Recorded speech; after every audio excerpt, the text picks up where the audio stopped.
meus amores, tudo bem com vocês? Fabico aqui, sejam muito bem-vindos. Sim, eu sei que o Halloween já passou, mas vocês se lembram que eu tenho a história do edifício Joelma para contar. Desde quando construiu até quando ele se incendiou. E é isso, eu vou contar só essa história porque ela é uma história muito grande. Senão a gente vai ficar aqui anos-luz, tá bom? E é isso, vamos começar a história. Aí é que eu me machuquei um pouquinho e aí ficou meu olho preto assim, sabe? Aí é que é uma feridinha que eu tô cuidando ainda. Então vamos à história. O edifício Joelma. Quem não conhece, vai conhecer agora. A construção e a inauguração do edifício Joelma. Eu tô lendo aqui, ó, que me mandaram, porque não dá pra decorar, porque é grande. O edifício Joelma começou a ser construído em 1969 e foi inaugurado 3 anos depois, em 1972, na cidade de São Paulo, aqui. Composto por 2 torres, o edifício possui 25 andares, são 25 andares, os 10 primeiros são de garagem, e sua entrada fica na famosa Avenida 9 de Julho.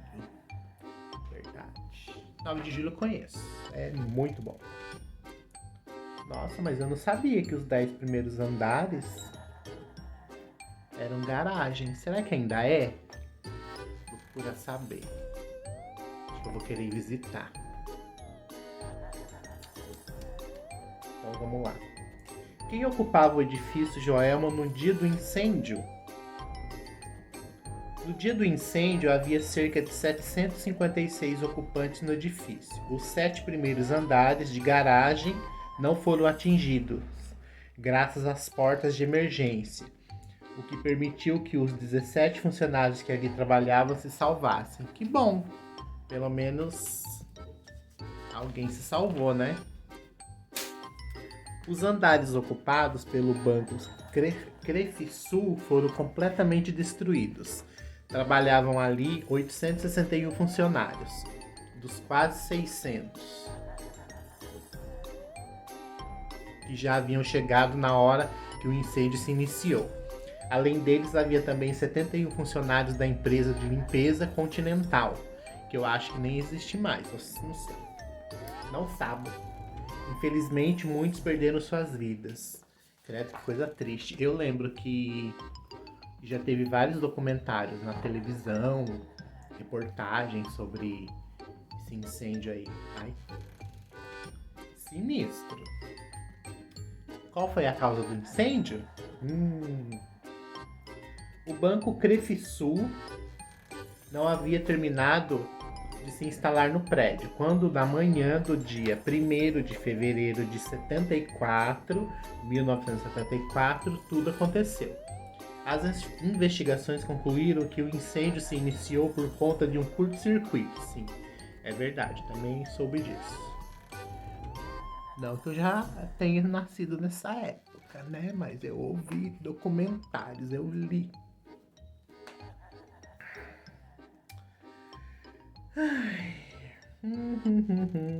Em um dos aparelhos de ar-condicionado do 12º andar. Isso. Foi constatado pela investigação que a infraestrutura elétrica do edifício Joelma era muito precária, além de estar sobrecarregada. É uma coisa, fio aqui, fio ali, fio lá, muita coisa envolvida, é assim mesmo. Em poucos minutos o fogo já havia se alastrado, causando pânico e impedindo os ocupantes de evacuarem o edifício. Os curtos-circuitos são até hoje um dos principais motivos causadores de incêndios.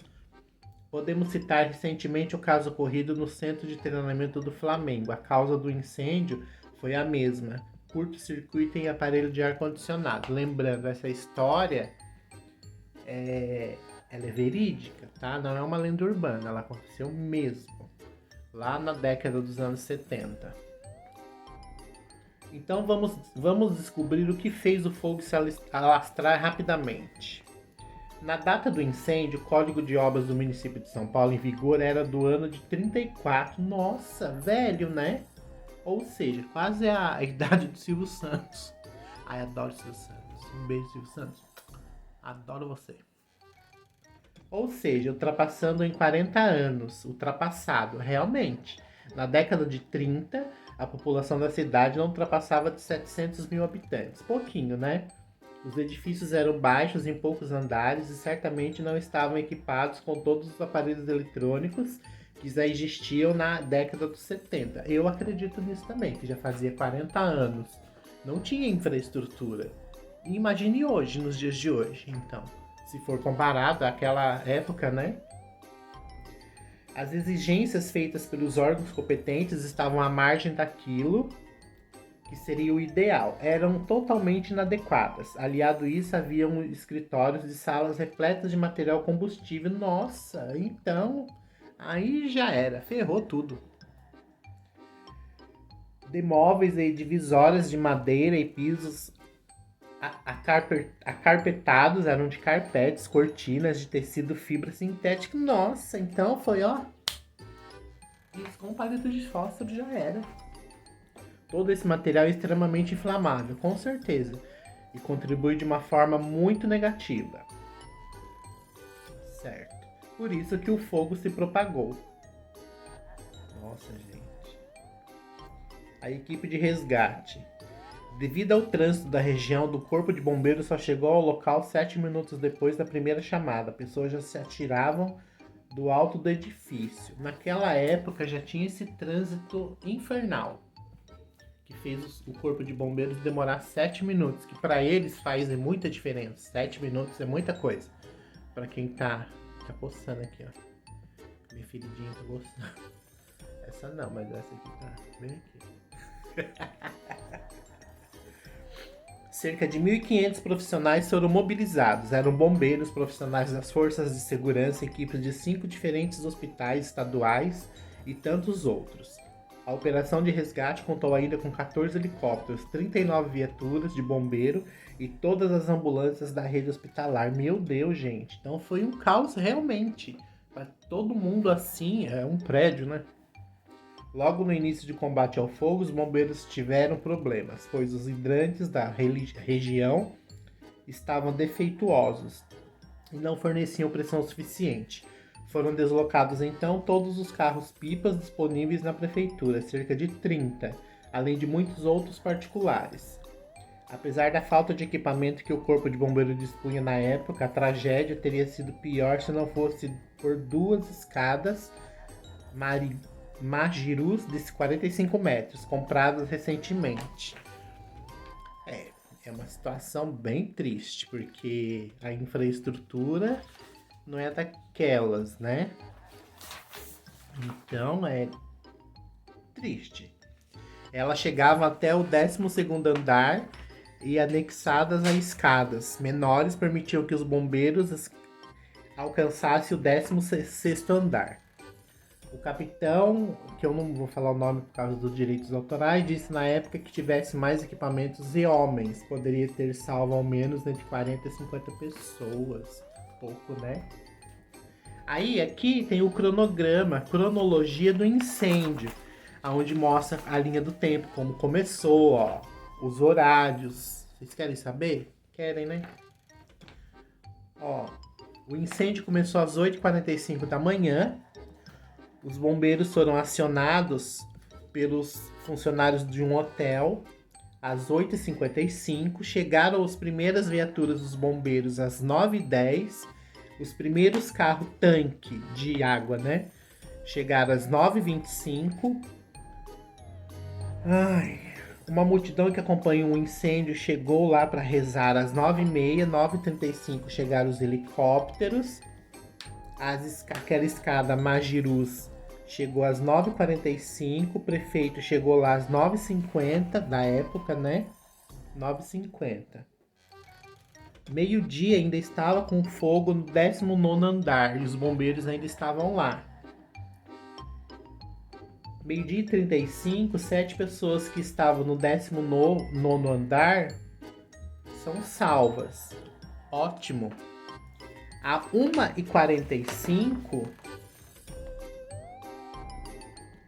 um proprietário de um escritório localizado em um edifício oposto viu pessoas no 21º andar. Então, o cara de um prédio do lado, né, próximo, ele viu do escritório dele o 21º andar com pessoas lá dentro, vivas, às 1h45.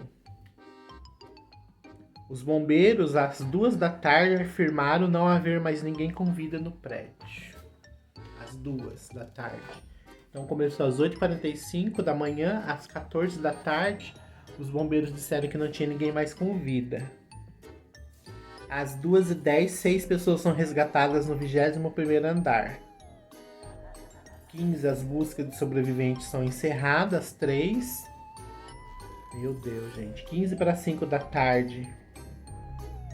O padre chega ao topo do edifício para a extrema unção. Nossa, terrível. Às 5 horas, os bombeiros retiram 17 corpos do telhado. E encontram mais 105 debaixo do telhado. Ai, gente. Às 5h30, a limpeza da área é iniciada. Credo, que coisa feia, né? Coisa triste. Coisa triste. Às 5h30, a limpeza da área é iniciada, porque já não achou mais ninguém, creio eu. Alguém foi responsabilizado após a conclusão da investigação sobre as causas do incêndio. No mês de julho de 74, as empresas do banco lá foram responsabilizadas. O banco por ser locatário do imóvel e a Termoclima por ser a responsável pela manutenção da parte elétrica do prédio. Eles foram penalizados. No total, foram 191 mortos e mais de 300 pessoas feridas. É muita coisa, é muita gente, é uma tragédia mesmo. Dentre os mortos, cerca de 30 pessoas ficaram sem identificação, pois tiveram os corpos totalmente carbonizados. Ai, meu Deus, até hoje o incêndio do edifício Joelma é considerado o segundo maior do mundo para esse tipo de construção, ficando atrás apenas do World Trade Center, em Nova York. Que foi o primeiro que teve lá em 2001, né? Que quem não conhece, em breve, não sei, vamos ver. Vou contar também sobre essa tragédia. Você sabia que algumas pessoas consideram o local mal assombrado? Eu sei. Eu conheço as histórias, né? Eu gosto. Vamos ler? Então vamos lá. Mesmo após a reforma, mudança de nome e cor, há quem jure que as almas penadas dos que ali morreram continuam a vagar pelo Joelma. A história de local mal assombrado começa muito antes do incêndio. Olha, então tem uma história por trás. Nos séculos 17 e 18, o local era um pelourinho, onde os negros eram torturados brutalmente. Ai, credo, então era o quê? Os escravos eram torturados e assassinados. A má fama do local já era tanta que os próprios índios deram o nome de Anhangabaú, significado de morte para a região. Então é o Vale do Anhangabaú aqui em São Paulo. Quem deu o nome foi os índios, essa eu não sabia. Vamos entender um pouquinho por que é mal assombrado? Vamos voltar para trás, antes do edifício Joelma, o crime do poço. Tá acabando já, tá? Tô na última folha. O crime do poço. Já em 1948, uma casa havia sido construída ali. Moravam nela... Estou muito perto da câmera. Moravam nela o jovem professor Paulo Camargo. Não sei se eu podia falar... podia, né? Faz tantos anos. De 26 anos, com sua mãe Benedita e suas irmãs. Paulo, apesar de ter negado até sua morte, era o principal suspeito de um triplo assassinato e de sua mãe e suas irmãs. Na época foram levantadas hipóteses para os assassinatos. A não aceitação de uma namorada por parte da mãe, ou Paulo não querer cuidar das três por uma doença grave que as acometia. Então são duas hipóteses. Ou era a namorada que rejeitou, ou é porque ele não queria cuidar da mãe e das irmãs. Então ele cometeu esse assassinato. Ai, credo. Coisa horrorosa, horrenda. 2 semanas após o crime, quando a polícia começou a cavar o poço que havia na casa, Paulo se suicidou no banheiro. Os corpos das 3 foram encontrados, mas o caso nunca foi concluído de fato. O crime abalou a cidade de São Paulo e ficou conhecido como o crime do poço, que aconteceu antes do edifício. Então isso explica, além do ter o crime do poço, era o quê? As pessoas eram torturadas e assassinadas. Os negros, é isso? Eram o quê? Escravos naquela época? Não sei. O crime ainda provocou outra morte de forma indireta. Um dos bombeiros que participou do resgate dos 3 corpos estava sem proteção ao manusear os cadáveres do poço e morreu por infecção cadavérica. Mais uma vítima dessa maldição. Misericórdia, eu nem sabia que existia esse tipo de infecção cadavérica. É uma infecção que o cadáver transmite. Ai, credo. Meu Deus. Ai, não quero. Não. Aí vamos finalizar essa história com as 13 almas. Já ouvi essa história. Ai, credo. Terrível. Vou ler pra vocês. Durante o incêndio do edifício Joelma, 13 pessoas que tentavam escapar pelo elevador foram totalmente carbonizadas. Sem ter como fazer identificação das vítimas, os corpos foram enterrados juntos, lado a lado, no cemitério São Pedro.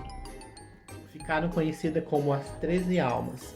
O zelador do cemitério dizia escutar gritos e lamúrios das 13 almas. Ele passou então a molhar as sepulturas e as vozes foram silenciadas. Até hoje, milagres são atribuídos às 13 almas.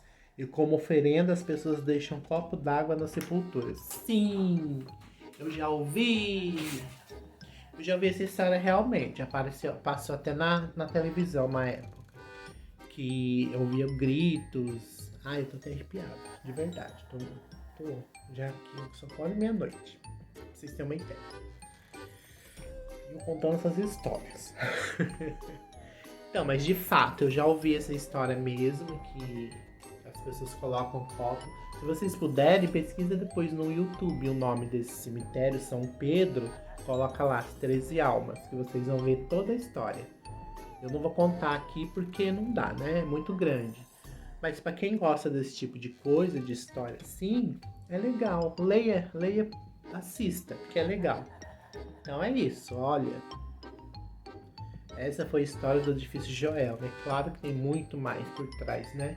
E que a gente não sabe ou não foi esclarecido, como lá mesmo disseram. Existem muitas coisas por trás do Joelma, que hoje não é mais Joelma. Mas há quem diz que ainda é assombrado. Tenso, né? Ai, eu não tenho vontade de conhecer, não. Deus me livre. Ai, meu, não dá. Não vou. Então é isso, pessoal. Esse foi o vídeo de hoje. Foi o vídeo final de contos de terror de Halloween, que já não é mais Halloween. Eu sei que eu tô atrasado, passei do Halloween, tinha tanta coisa pra fazer que vocês não fazem ideia.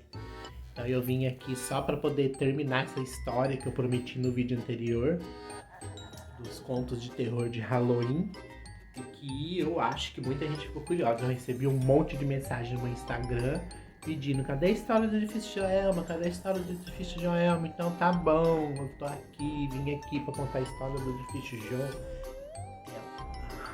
Tá bom? Não deixe de se inscrever, compartilhar, curtir, comentar e me segue no Instagram e me mande muitas histórias, contos e babados, que eu quero ler todas. E as devolutivas também, tá bom? Fiquem com Deus, até o próximo vídeo e tchau!